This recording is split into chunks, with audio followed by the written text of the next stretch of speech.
அனைவருக்கும் வணக்கம். ஓம் நம சிவாய். शिवाय नमः.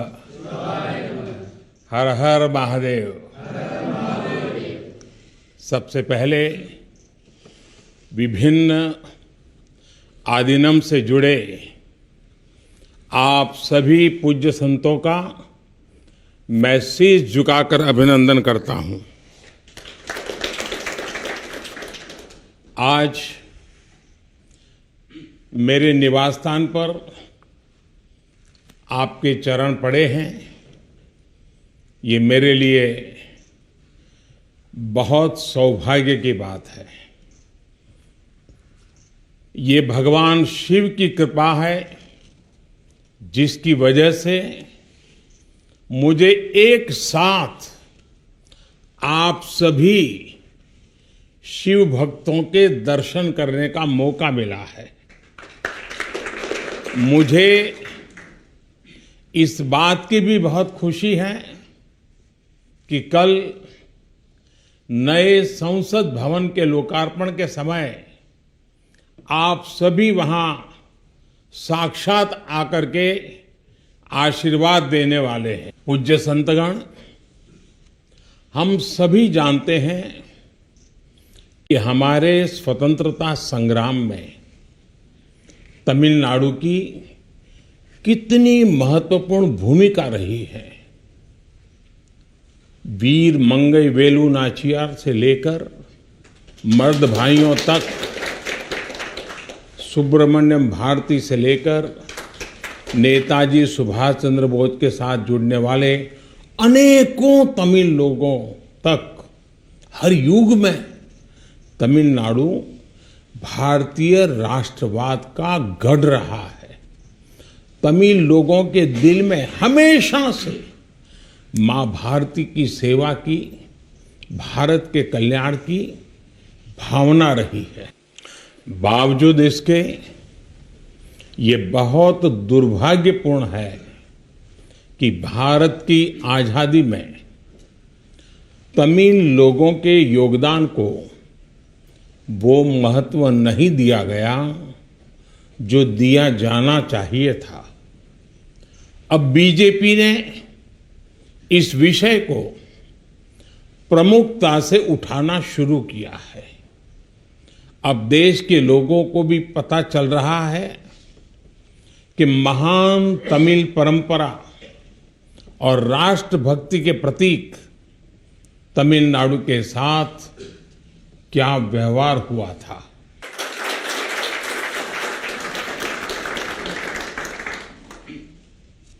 जब आजादी का समय आया तब सत्ता के हस्तांतरण के प्रतीक को लेकर प्रश्न उठा था. इसके लिए हमारे देश में अलग अलग परंपराएं रही हैं, अलग अलग रीति रिवाज भी रहे हैं. लेकिन उस समय राजाजी और आदीनम के मार्गदर्शन में हमें अपनी प्राचीन तमिल संस्कृति से एक पुण्य मार्ग मिला था. ये मार्ग था सेंगोल के माध्यम से सत्ता हस्तांतरण का. तमिल परंपरा में शासन चलाने वाले को सेंगोल दिया जाता था. सेंगोल इस बात का प्रतीक था कि उसे धारण करने वाले व्यक्ति पर देश के कल्याण की जिम्मेदारी है और वो कभी कर्तव्य के मार्ग से विचलित नहीं होगा. सत्ता हस्तांतरण के प्रतीक के तौर पर तब 1947 में पवित्र तिरुवावड़ुतुरई आदीनम द्वारा एक विशेष सेंगोल तैयार किया गया था.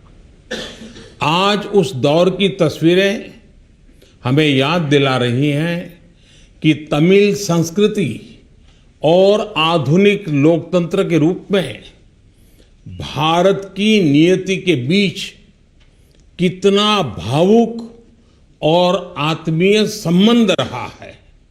आज उन गहरे संबंधों की गाथा इतिहास के दबे हुए पन्नों से बाहर निकलकर एक बार फिर जीवंत हो उठी है। इससे उस समय की घटनाओं को समझने का सही दृष्टिकोण भी मिलता है और इसके साथ ही हमें ये भी पता चलता है कि सत्ता के हस्तांतरण के इस सबसे बड़े प्रतीक के साथ क्या किया गया। मेरे देशवासियों, आज मैं राजा जी और विभिन्न आदीनम की दूरदर्शिता को भी विशेष तौर पर नमन करूंगा।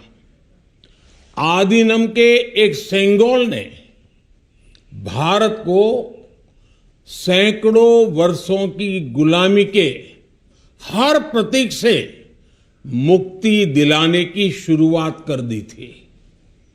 जब भारत की आजादी का प्रथम पल आया, आजादी का प्रथम पल, वो क्षण आया, तो ये सेंगोल ही था जिसने गुलामी से पहले वाले कालखंड और स्वतंत्र भारत के उस पहले पल को आपस में जोड़ दिया था। इसलिए इस पवित्र सेंगोल का महत्व सिर्फ इतना ही नहीं है कि ये 1947 में हस्तांतरण का प्रतीक बना था। इस सेंगोल का महत्व इसलिए भी है क्योंकि इसने गुलामी के पहले वाले गौरवशाली भारत से, उसकी परंपराओं से स्वतंत्र भारत के भविष्य को कनेक्ट कर दिया था। अच्छा होता कि आजादी के बाद इस पूज्य सेंगोल को पर्याप्त मान सम्मान दिया जाता, इसे गौरवमय स्थान दिया जाता, लेकिन ये सेंगोल प्रयागराज में आनंद भवन में वॉकिंग स्टिक यानी पैदल चलने पर सहारा देने वाली छड़ी कहकर प्रदर्शनी के लिए रख दिया गया था। आपका ये सेवक और हमारी सरकार अब उस सेंगोल को आनंद भवन से निकाल कर लाई है। आज आजादी के उस प्रथम पल को नए संसद भवन में सेंगोल की स्थापना के समय हमें फिर से पुनर्जीवित करने का मौका मिला है। लोकतंत्र के मंदिर में आज सेंगोल को उसका उचित स्थान मिल रहा है। मुझे खुशी है कि अब भारत की महान परंपरा के प्रतीक उसी सेंगोल को नए संसद भवन में स्थापित किया जाएगा। ये सेंगोल इस बात की याद दिलाता रहेगा कि हमें कर्तव्य पथ पर चलना है, जनता जनार्दन के प्रति जवाबदेह बने रहना है। पूज्य संतगण, आदीनम की महान प्रेरक परंपरा साक्षात सात्विक ऊर्जा का प्रतीक है। आप सभी संत शैव परंपरा के अनुयायी हैं। आपके दर्शन में जो एक भारत श्रेष्ठ भारत की भावना है, वो स्वयं भारत की एकता और अखंडता का प्रतिबिंब है। आपके कई आदीनम के नामों में ही इसकी झलक मिल जाती है। आपके कुछ आदीनम के नाम में कैलाश का उल्लेख है। ये पवित्र पर्वत तमिलनाडु से बहुत दूर हिमालय में है, फिर भी ये आपके हृदय के करीब है। शैव सिद्धांत के प्रसिद्ध संतों में से एक तिरुमूलर के बारे में कहा जाता है कि वो कैलाश पर्वत से शिव भक्ति का प्रसार करने के लिए तमिलनाडु आए थे। आज भी उनकी रचना तिरुमंदिरम के श्लोकों का पाठ भगवान शिव की स्मृति में किया जाता है। अप्पर, समंदर, सुंदरर और माणिका वासगर जैसे कई महान संतों ने उज्जैन, केदारनाथ और गौरीकुंड का उल्लेख किया है। जनता जनार्दन के आशीर्वाद से आज मैं महादेव की नगरी काशी का सांसद हूं, तो आपको काशी की भी बात बताऊंगा।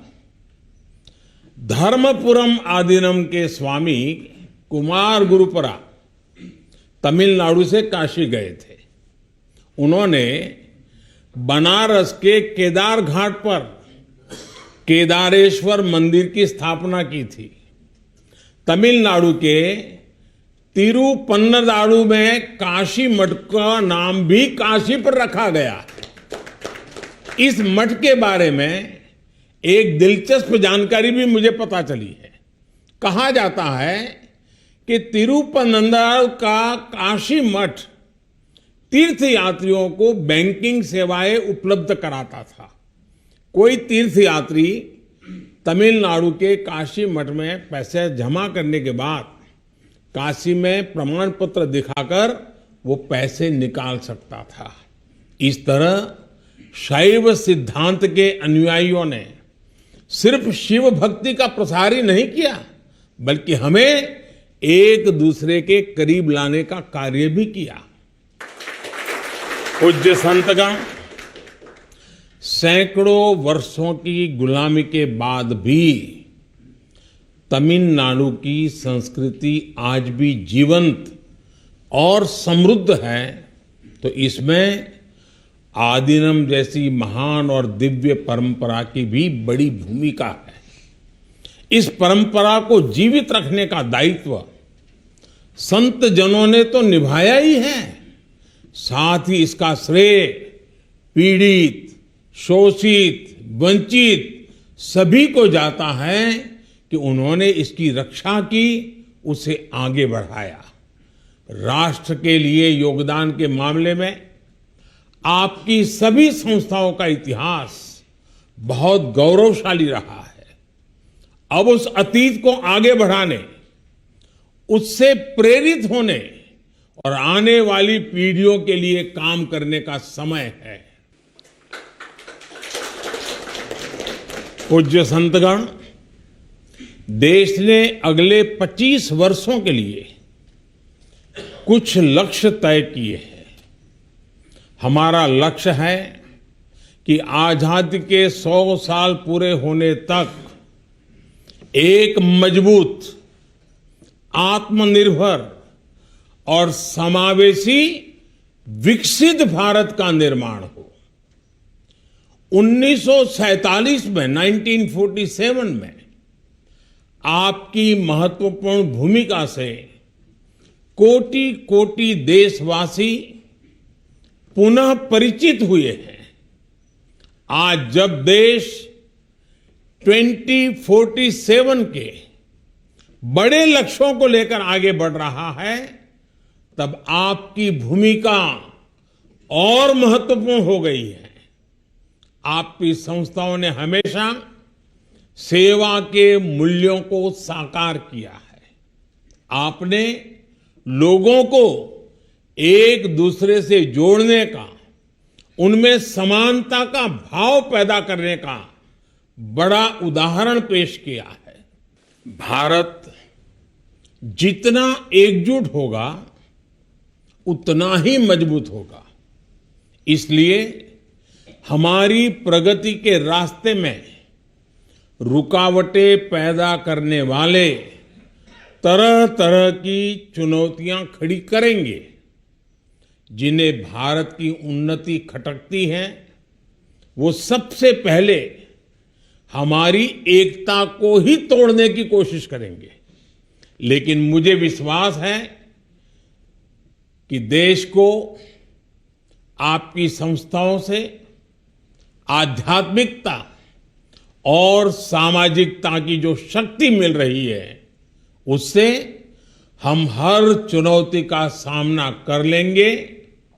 मैं फिर एक बार, आप मेरे यहां पधारे, आप सबने आशीर्वाद दिए, ये मेरा सौभाग्य है। मैं फिर एक बार आप सबका हृदय से आभार व्यक्त करता हूं, आप सबको प्रणाम करता हूं।